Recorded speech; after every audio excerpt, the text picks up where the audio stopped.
Alrighty, everybody, we're back with another $50 deck tech. We are going to be looking at Ketramos the New Dawn, the white-black god from Aether Drift, the new set. So, this current deck, ignoring Ketramos and basic lands, is sitting at $44.69, so roughly $45. And this should be a good budget build if you are able to pull this card and or, if you're able to trade your way up for it with store credit, because currently Ketramos in pre-sale is sitting at about $27.25 on Card Kingdom, and I don't think he's going to drop that much. I think at lowest he will probably be about 15, unless the alt arts are extremely heavily printed. Then we might be able to see him down in the $10 range. But as a 3-drop 4/4 with Menace, Lifelink, Indestructible, I don't see that being the case, especially since he also he can't attack or block unless there are 7 or more cards in exile, so that is anywhere that is ours and opponents combined.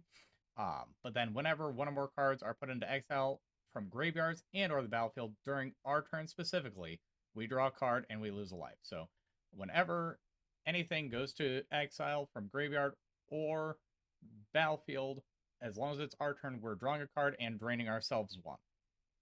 So we do have a pretty strong draw engine if we can manipulate that, as well as we do have a very decent-sized beat stick with has to be blocked by 2 creatures, lifelink, and it can't be destroyed. So I see this card pretty much keeping its price as much as possible for, what it's worth. It is a 3-drop god. I see this getting some play in standard, if not in Commander. I see it having a lot of play, so I don't think this price is going to move much. But to start us off, we're going to go straight down the line, but we're going to stop at Planeswalkers first because there's only 2 cards in it, and they are pretty inconsequential, but I do think that they're interesting for our game plan. So, first one is going to be Kyle the Inexorable. We have a 5-drop, 3 and a white-black for a 5 loyalty Planeswalker. With +1, put a ghost form counter on up to 1 target non-token creature. It gains when this creature dies or is put into exile. Return it to its owner hand, and we get a 1/1 white spirit token with flying.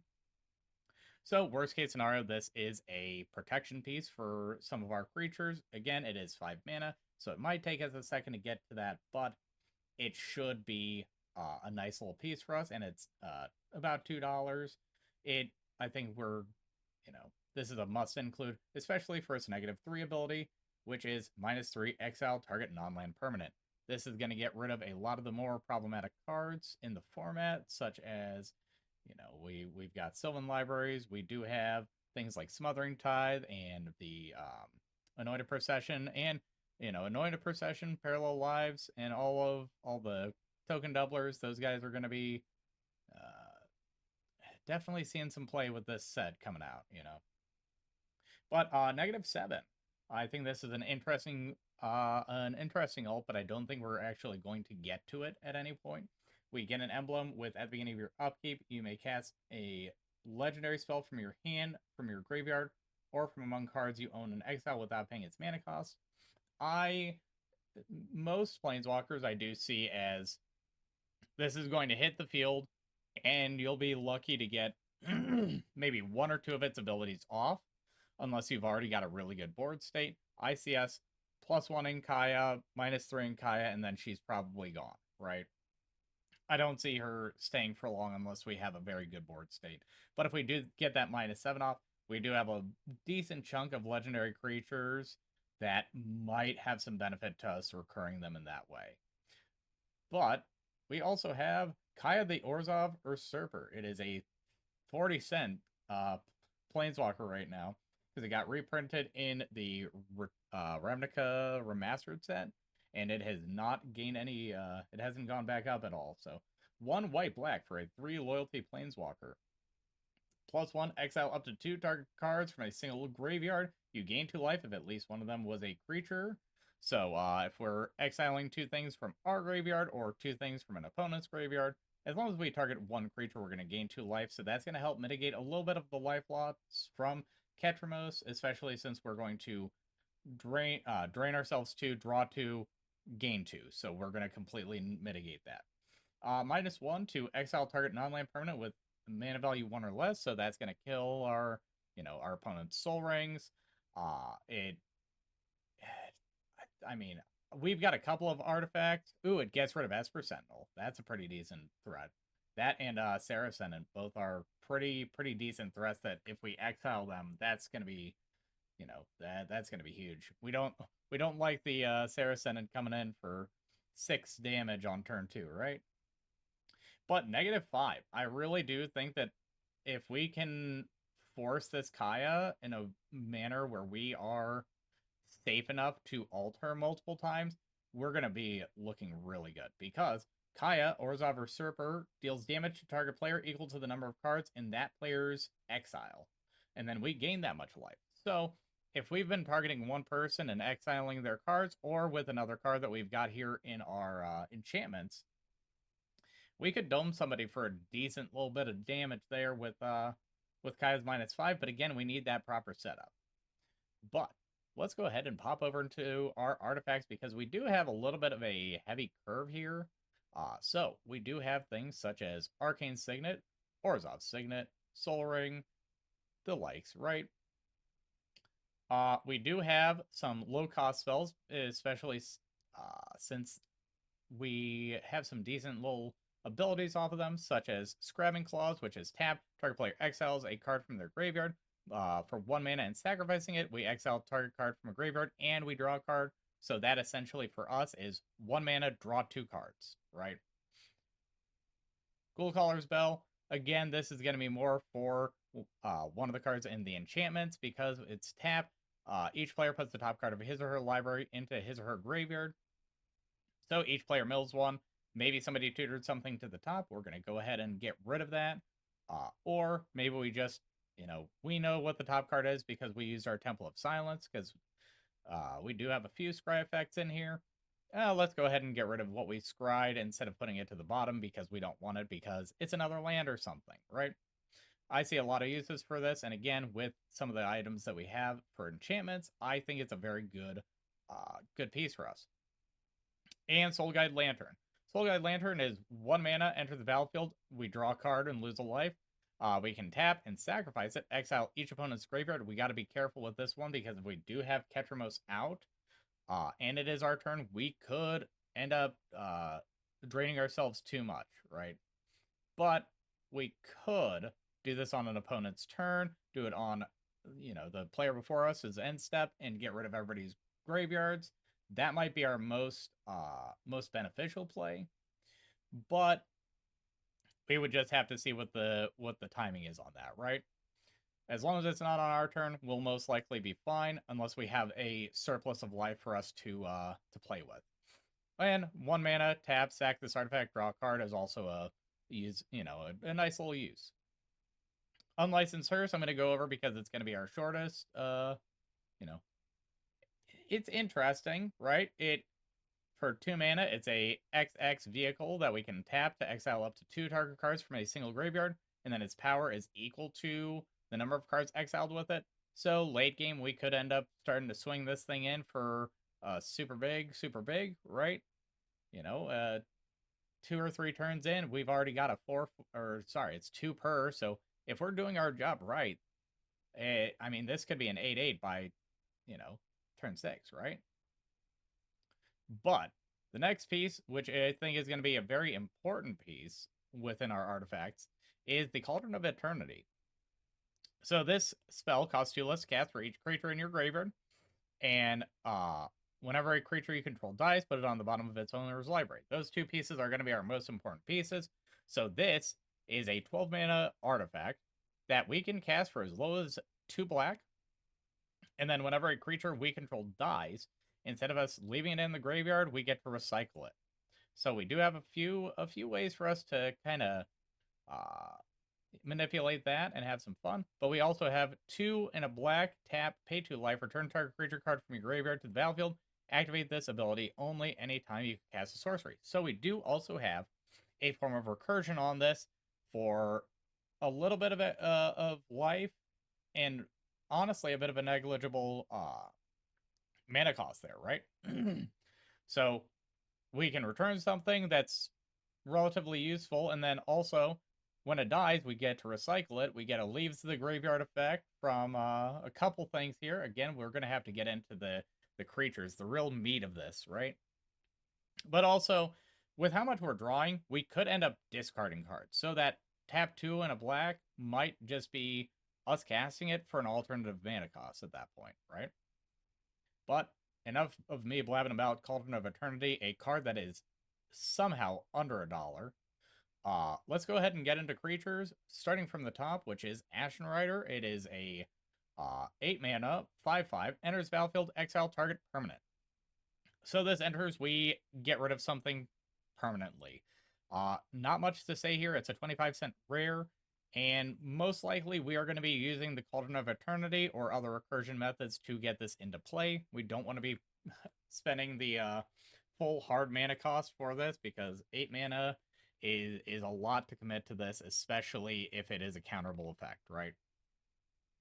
Next one is Ashnod's Harvester. It is a 2-drop, 3/1. When it attacks, we get to exile target card from a graveyard, and then we do also have Unearth. So we'll get, at minimum, 1 exile off of this.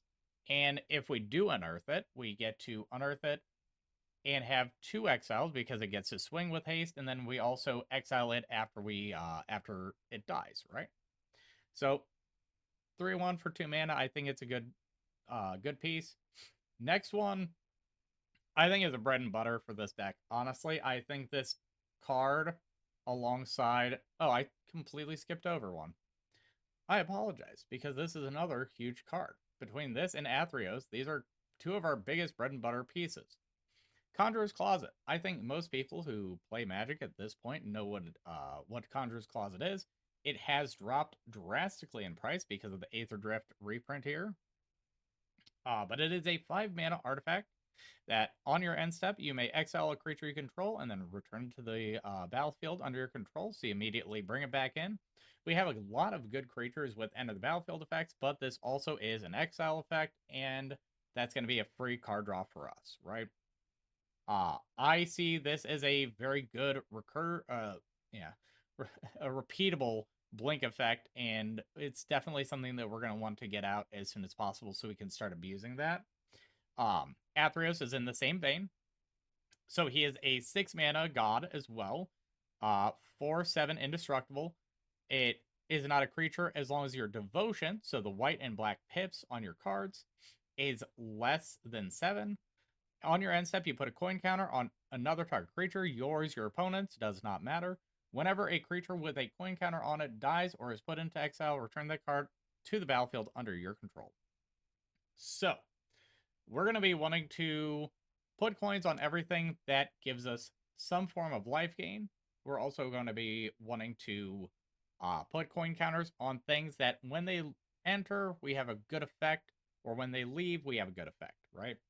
So we're going to go ahead and talk about some of those now. I'm going to go ahead and skip a few, because things that we want to put coins on are going to be obviously things like Extractor Demon. Whenever another creature leaves the battlefield, you may have target player put the top two cards of their library into their graveyard. We want to keep this guy protected, and we want to be able to use this effect as much as possible. I do think that we lean into a little bit of a mill strategy with this, and keeping cards that make people have to use their removal on not our commander and not our other important pieces, making them have to use 2 pieces of removal on Extractor Demon is going to be super helpful. Same thing with something like a Grey Merchant of Asphodel. 2/4 enters battlefield. For each black pip that we have on the battlefield, each opponent is going to lose that much life, and we're going to gain that much life. Karmic Guide. Oh, wait, actually, we can't target Karmic Guide, but it is a very good card for us to be able to recur and have enter and leave the battlefield with Conjurer's Closet, because when it enters the battlefield, return target creature card from your graveyard to the battlefield. We also have... sorry. Resto Angel. When it enters, you get to flicker a non-angel creature you control. Skyclave Apparition is a massive one because it eats a creature.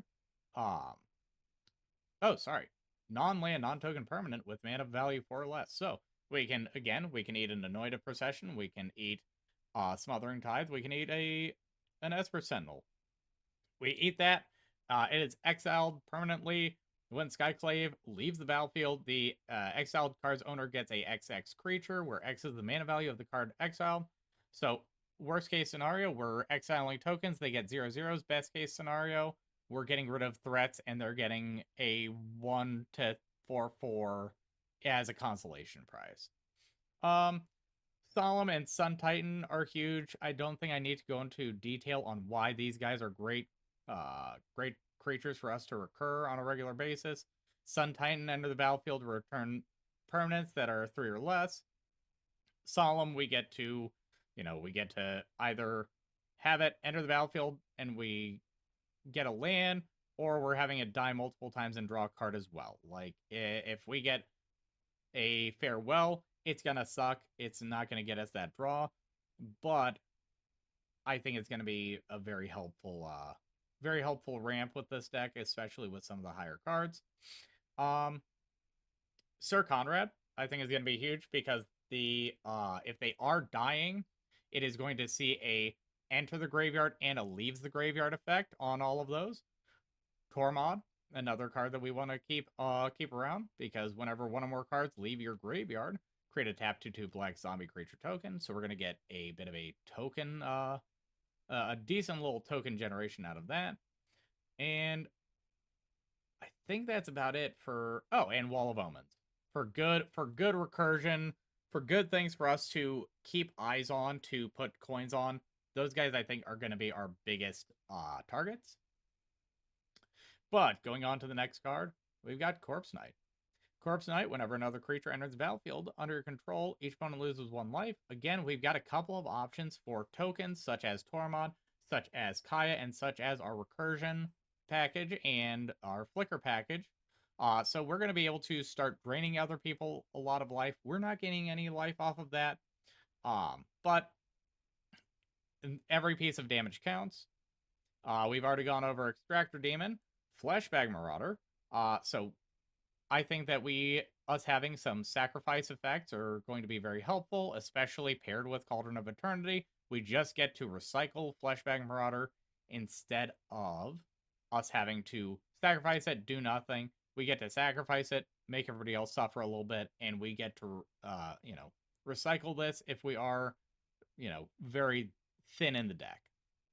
Flicker Wisp, when it enters the battlefield, we get to flicker something, but it doesn't come in until the next end step. So, we wouldn't want something getting flickered with this that we desperately need, but we can definitely have this come in and get rid of something that might be hindering us, right?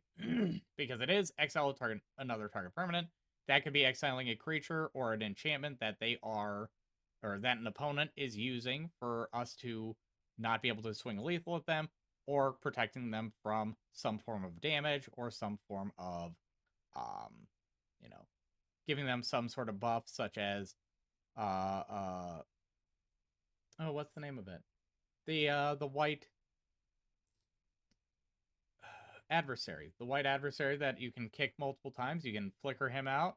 They'll have to pay the mana back into it if they want to keep that buff. Things like that. I really like Gelatinous Cube. Our next card here. 4/3 for 4. When it enters, we get to exile a target non-ooze creature an opponent controls until a Gelatinous Cube leaves the battlefield. But if we have the mana for it, we can pay black and X, where X is the mana value of the card that we have exiled, to remove it from exile and put it into its owner's graveyard.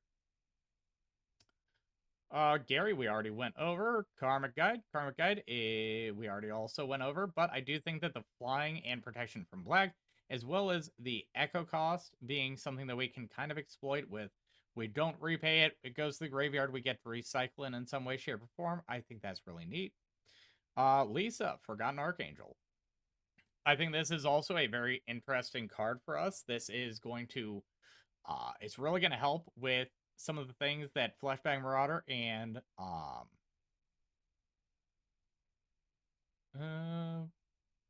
Flashbang Marauder, Plague Crafter, and Wasteland Raider are going to do for us.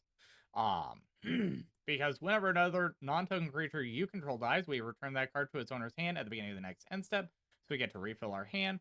If a creature an opponent controls would die, exile it instead. So we're getting those exile triggers. We're getting to remove things. She has a 4/5 life linker in the air as well, so we are going to be able to mitigate some of the life loss from exiling things.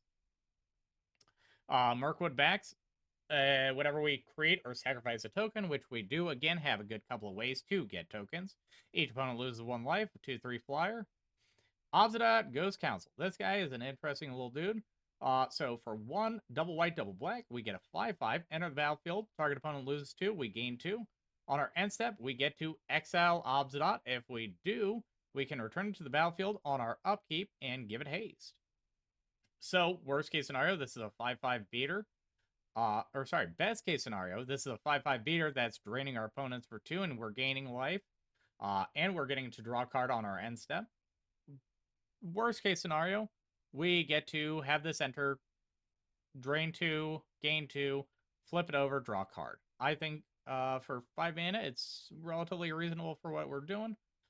Plague Crafter. This is a nice little dude. He works out with our Leyline, which it's kind of been alluded to. I think you guys have gotten the hint of what it might be. So it enters the battlefield. Each player sacrifices a creature or planeswalker, but each player who can't discards a card. That's going to be super helpful.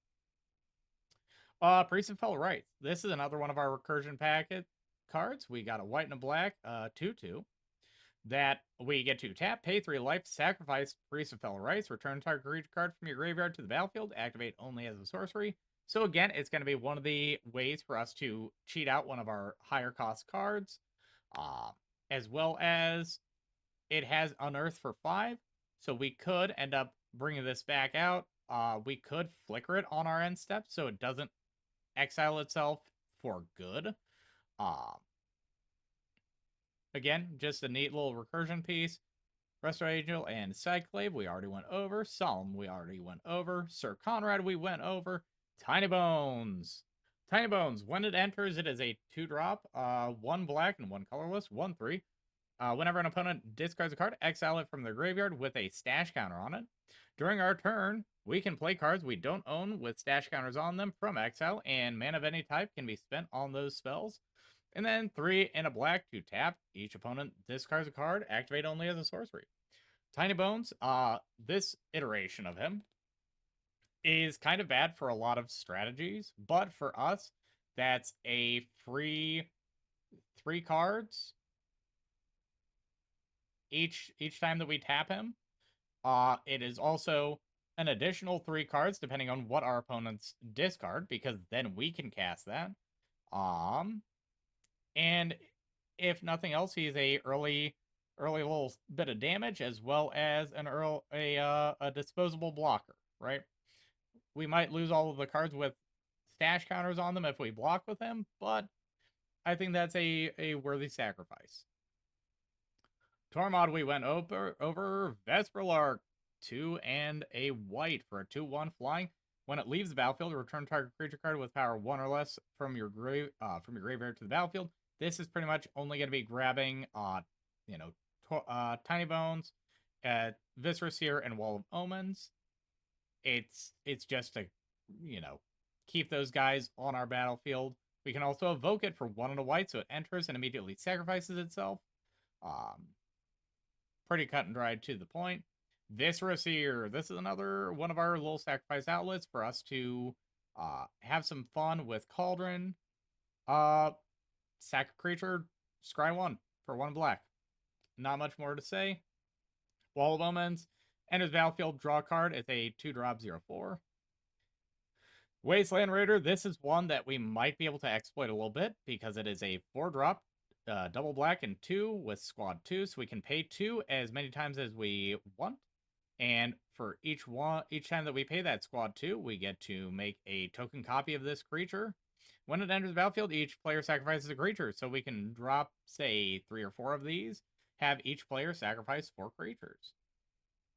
I think it's a decent card.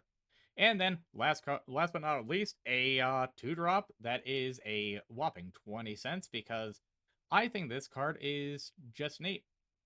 For a double black 2/2, we get to pay 1 to exile a card from a graveyard. So we get to remove things for 1 mana, and that is essentially pay 1, draw 1, lose 1. I think that's a great exchange across the board. Now, on to enchantments. We got a Johnny's Welcome. Whenever a creature enters the battlefield under your control, you gain a life. Pretty simple. Bastion of Remembrance. Whenever it enters the battlefield, create a 1/1 white human soldier creature token. Whenever a creature we control dies, each opponent loses a life and you gain a life. Again, pretty simple, straight and to the point. Leyline of the Void. This one I have been hinting at for pretty much the entire video. Now, this one could get tricky, right? This could definitely get dangerous with our life if we're not swinging constantly, if we're not using some of our life gain options as aggressively as we could. Because it says whenever a card would be put into an opponent's graveyard from anywhere, exile it instead. So, that is anytime they discard, anytime a creature's killed, anytime that they mill a card. These are going to be some of our bread and butter ways for us to really get to see as many cards as we physically can, but we do want to be careful and we do want to pay attention to our life total with this with this being said, right? We're losing a life every time that we draw a card off of exiled cards. But as long as it's not on our turn, like if we're using the Ghoul Caller's Bell on an opponent's turn, we're mitigating that 3 or 4 life lost, right? And it is only opponents, so it is not us losing 4 each time. It is losing 3 each time. It's just something to be aware of. Now, this next card is it's a little cute, but it does kind of hold the, it holds the token players at bay early game. And for us, it's a way for us to kill a lot of our token creatures very quickly. Light Minefield. It is 2 and double white. Whenever 1 or more creatures attack, Light Minefield deals damage to each of those creatures equal to the number of attacking creatures. So if you attack with 1 creature, it takes 1 damage. If you attack with 5 creatures, they each take 5 damage. This is a $2.50 card from Rise of Eldrazi, and I don't think this thing sees anywhere near enough play, and I think that in this deck specifically, it could hold off a lot of aggro that it could bring to us. Especially since, again, we're going to be looking at a lot of cards. We're going to be looking to exile things instead of just destroy. So people don't like not being able to get their things back if they do have, recursion, or if we are across the table from a graveyard player. So this might stem the horde a little bit for us. Marchesa's Decree is the next card. Another pretty simple to the point. When it enters the battlefield, we become the monarch. Whenever we become the monarch, on our end step, we get to draw a card. So that's another card draw outlet. But whenever a creature attacks me or a planeswalker I control, so us, that creature's controller loses 1 life. So for each creature that's attacking us, we're also draining people. Again, simple to the point. Raider's Wake. Whenever an opponent discards a card, that player loses 2 life. This is going to be one of our a decent little drain effect, especially, again, we're going to be wanting to be a little bit more aggressive with this deck. So, second line, really important. Raid at the beginning of your end step. If you attack with a creature this turn, target opponent discards a card. So we can start targeting one person out and start really burning their hand. Revenge of Ravens, same thing as Marchesa's Decree. However, whenever a creature attacks you or a planeswalker you control, that creature's controller loses 1 and we gain 1. So, same effect for each creature that is swinging at us. We are gaining the life instead, though. Soul Enervation. I thought this was a neat little card from Murders of Karlov Manor. I had never seen it before. 4-drop enchantment with Flash, which is, again, kind of neat.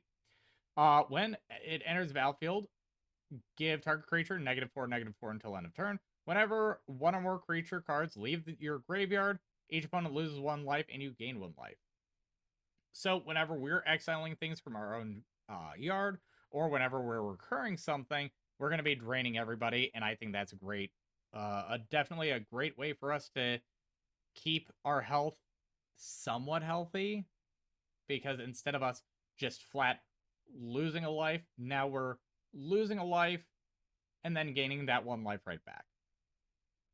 And then last for enchantments, Thrian Vigil. Again, I think this is just neat, and if we want to build Ketramos really, really tall, we can build them really, really tall, because whenever one or more artifact and or creature cards leave your graveyard during your turn, put a 1/1 counter on target creature you control. So if we're recurring multiple creatures, or we're having one creature come back in, we are getting 1/1 counters. So we can start stacking those onto Ketramos and say, okay, now Ketramos isn't a 4/4 anymore. It's a 7/7, a 12/12. Who knows how big we can really get him? All we know is that we can start swinging in for even more lethal of commander damage, because with Menace and some of our sacrifice and exile outlets here, we might be able to get in for 21 in one swing if we're lucky, right? Now on to instants. First off, Abstruse Appropriation, another card that I didn't really know existed. It is a rare from Modern Horizons, 2 and a white black. It is devoid, so it does not have a color, so it gets around things that say protection from white and protection from black. Exile target non-land permanent. You may cast that card for as long as it remains exiled, and you may spend colorless mana, though it were mana of any color, to cast that spell. So we can essentially use our Soul Ring for any colored pips and a spell's ability that we exile with this. That could be really good for us. We could get rid of a problem and just never cast it again. It just stays in exile. Or we could use this and steal somebody's win condition, or again, I've used these examples in this earlier in this video before. We could steal a Smothering Tithe, steal an Anointed Procession, steal an Esper Sentinel. Some of the strongest cards that I can think of off the top of my head. I see this as a really neat removal, but also something that gives us the benefit in casting it. Cloud Shift, 1 mana, we flicker something. Nothing else to say. Cremate is 1 mana, exile target card from a graveyard, draw card. So on our turn, that is 1 mana, draw 2 cards, lose a life. Crush Contraband, which is a 3 and a white exile spell. It's got a good array of ways that we can cast this. We can choose to exile target artifact, exile target enchantment, or do both. We can get rid of that, again, Anointed Procession, or even a Propaganda, or maybe they've got a problematic artifact. Maybe they've got a Nettlecyst. Nettlecyst is a pretty big problem if you're going into an artifact deck, right? We've got Flicker of Fate. Same thing as Cloud Shift. Exile target creature or enchantment. So we do have the option to save an enchantment if we need to. Return it to the battlefield under its owner's control. Kaya's Guile. I really like this card. It's a modal, so we can choose to, but we can also pay 3 additional to its mana cost, which flat out, it is a 1 white black. So the total entwined cost would be 6. But we get to choose to. Each opponent sacrifices a creature, exile all cards from each opponent's graveyard, create a 1/1 white and black spirit token with flying, and you gain 4 life. So we can choose any 2 of these for 3, or we can do all 4 for 6. On our turn, we probably don't want to do all of them. Again, if we're not gradually exiling things, that exile all cards could become very problematic very quickly. But if each opponent sacrifices a creature and get a dude, or each opponent sacrifices a creature, gain 4 life, both of those could be very, very beneficial for us. But if we've already got our life gain packages out and we've already started to mitigate some of the life loss, go ham. Go for all of them. Parting Gust, another neat little uncommon that I was not aware of. Double white for an instant that you can give a gift of a tapped fish token. So it's a 1/1 blue fish before the other effect. And then exile target non-token creature. If the gift wasn't promised, return that creature to the battlefield under its owner's control with a 1/1 counter on the beginning of the next end step. So we have two options with this, right? We can pay double white and flicker one of our things, get a good enter the battlefield effect, and make it bigger. Or we can pay double white, give an opponent a fish. It doesn't have to be the same opponent that we are targeting with this spell. And we exile something permanently for 2 white. Path to Exile, again, just short, simple, to the point. Exile target creature. Its controller may search their library for a basic land card. Put that card on the battlefield tapped, then shuffle. Get rid of a creature. We get to draw a card, lose a life, and we remove one of their biggest threats. Purify the Grave. This is a 1 white with a 1 white flashback. Exile target card from a graveyard. Again, if we're doing it on our turn, it is 1 mana, pay 1 life, draw a card. Reprieve. Return target spell to its owner's hand, draw a card. This is worded the same way as Unsubstantiate, so we could remove something from the stack that could be very problematic. And we get to draw a card. Simple as that. Return to Dust. Exile target artifact or enchantment. If we cast a spell during our main phase, we can exile up to two targets instead. Sorry. So we can either... It's a mix and match, right? Because we can do 2 artifacts, an artifact and an enchantment, an artifact, 2 enchantments. We've got an option, right? But it's, for us, again, pay 4 mana, exile 2 things, draw 2 cards, lose 2 life. Win, win, win, win, win. And then Other End, just another good exile target non-land permanent card. Land base, pretty simple for a white-black deck. Caves of Kulios, Command Tower, Evolving Wilds, Myriad Landscape. Pit of Offerings, I think, is a really good early card, especially if we've got people playing tutors or instants and sorceries that are quick mana. Enters battlefield, we get to exile up to 3 target cards from graveyards. If we don't, we can just use it for its tap to add a colorless. But if we do have it enter and exile 3 cards, we get to tap to add 1 mana of any of the exiled cards' colors. So if we kill something early, or something else gets killed early, or even they just ramp or cycle a card early, we get to play this land, immediately have 1 to 2 of our colors. Worst case scenario, 0, and we just exile some lands out of graveyards. Got 13 plains, 12 swamps. Shine Shadow Snarl, because it is a extremely dirt cheap land, enters battlefield untapped as long as you reveal a plains or a swamp. And it is a land that taps for white or a black. Sunlit Marsh, it is a plain swamp that enters battlefield tapped. Simple as that. Temple of Silence, enters battlefield, we get to scry 1, and Terramorphic Expanse. Now, our sorceries. I like our sorceries being very specific, right? We've got very deliberate effects here, such as Damn. It is double black, or if we want to overload it, we pay double white and 2. Yeah, double white and 2. So we can either destroy target creature, a creature destroyed this way can be regenerated, or if we pay double white and 2, destroy each creature. Creatures destroyed this way cannot be regenerated. I also really like this card, Extinction Event. Choose odd or even. Exile each creature with converted mana cost of the chosen value.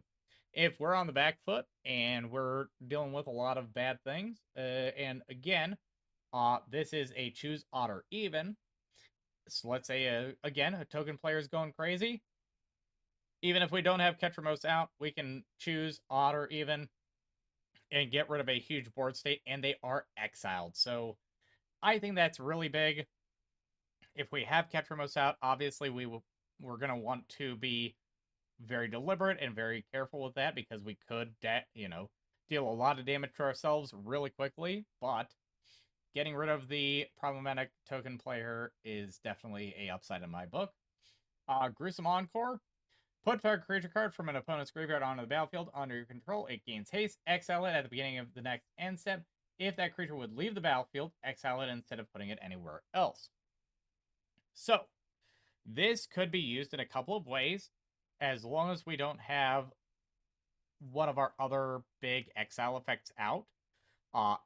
It does become a dead card that we just discard if we do have one of our exile effects out and they're actively doing it. But we could Gruesome Encore something and stack it so the Gruesome Encore trigger happens after our Athreos trigger, so we can put a coin counter on the creature, and then it exiles with Gruesome Encore, and Athreos returns it to the battlefield under our control. I think it's a neat little card. It might be dead in a lot of situations, but I think it's neat and it's got utility possible. Heartless Pillage, 3 mana. Target opponent discards 2 cards. Raid, if you attack this turn, create a treasure token. This is just a nice little hand manipulation. If we do have Raiders Wake out, it is 3 mana, deal 4 damage to somebody. Again, simple. Keep it real simple for us. And then, last but not least, something that I think could definitely be a win condition for us. If we run into a bad board wipe, or if we have a couple of options out, right? Because with a combination of Tormod and Sir Conrad, this right here could also spell our opponents losing a lot of life all at once. So, it is Living Death. 3 double black. Each player exiles all creature cards from their graveyards, sacrifices all creatures they control, then puts all cards they exiled this way onto the battlefield. So we are going to have a lot of Sir Conrad seeing creatures leave the graveyard, and Tormod seeing a lot of creatures leave the graveyard. And then we are going to have Bastion of Remembrance see a lot of creatures sacrifice themselves. And we're going to have Mirkwood Bats see a lot of tokens enter the battlefield. It's a lot of pieces to get the right circumstance, to get the right, damage off, but it could definitely be a win condition for us.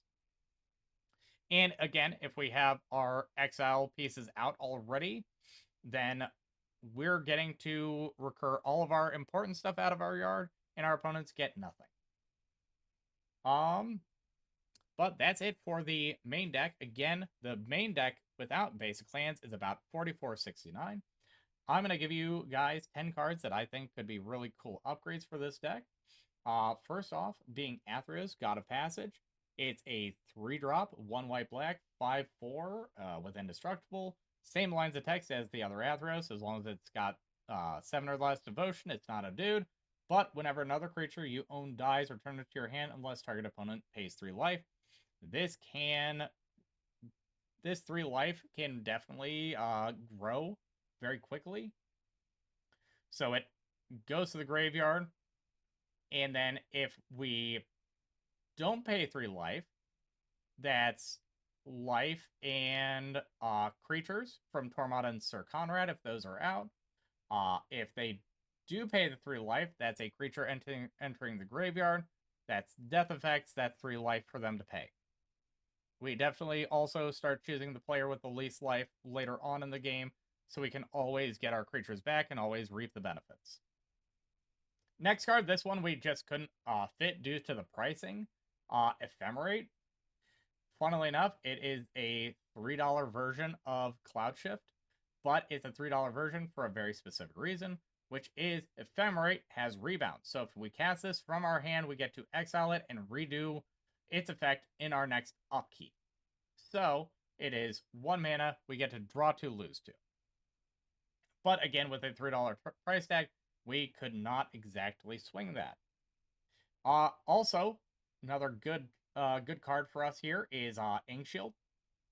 Prevent all combat damage that would be dealt to us this turn.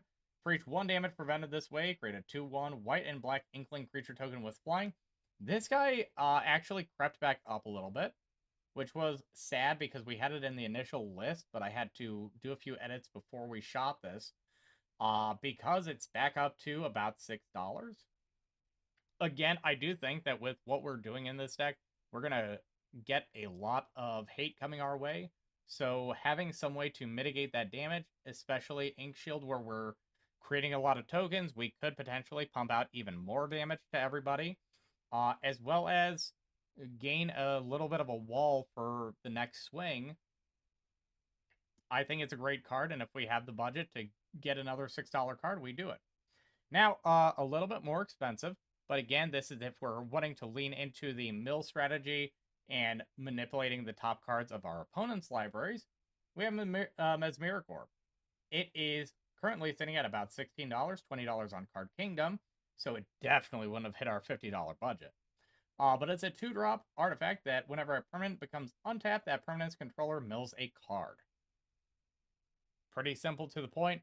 If they're milling stuff with Leyline of the Void out, they're exiling it. So they have to be very, very deliberate with what they're tapping after that, unless they can remove Mesmericorp very quickly.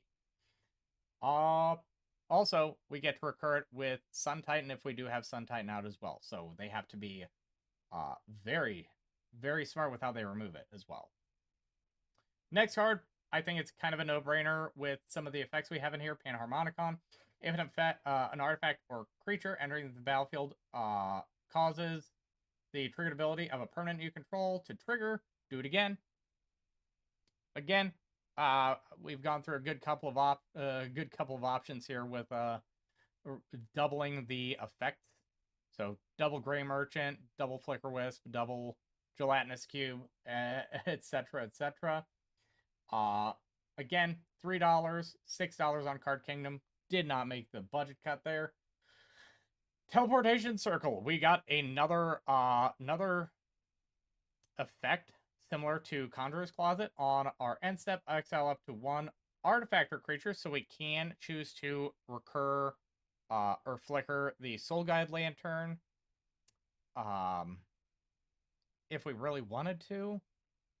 Mainly, we're going to be using this to flicker out Gary. We're going to be flickering out our Resto, Skyclave, our bits and pieces that actually progress us. But exile up to 1 artifact or creature, return to the battlefield under its owner's control. Again, it's just a Conjurer's Closet, but unfortunately, with a $10 price tag, it did not make the budget cut. Wandering Emperor. I think Wandering Emperor would have been a neat card for us to have, but again, it just didn't make the budget there.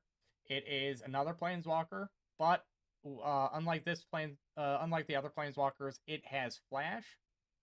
So for 2 and double white, we can cast it at any time that we can cast an instant.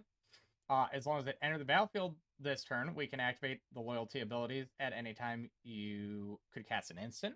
So we would also get Flash on her loyalty abilities if we cast this in response to an attack or things like that. But for +1, she gets to put a 1/1 counter on up to 1 target creature. It gains first strike until end of turn. -1, we get to make a 2/2 white samurai creature token with vigilance. Not that big of a deal. Because I think our main goal would be using her -2. Exile target tapped creature, you gain 2 life.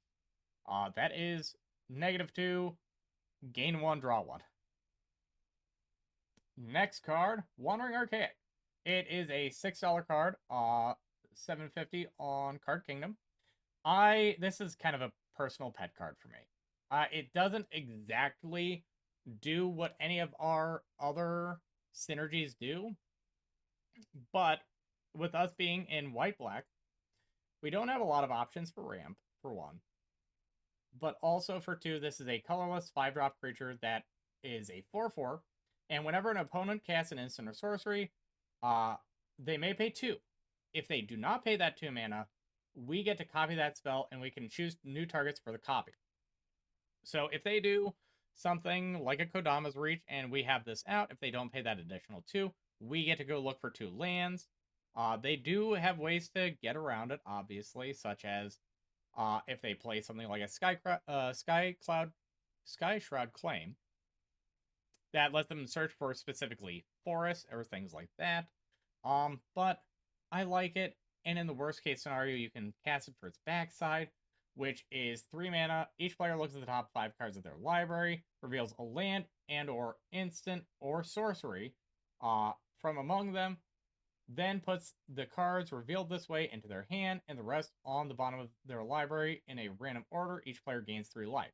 So we get to gain 3, put up to 2 cards into our hand because it's land and or instant or sorcery. So we can choose a land and a sorcery, land and an instant, or just a land. And it's card selection at the end of the day, right?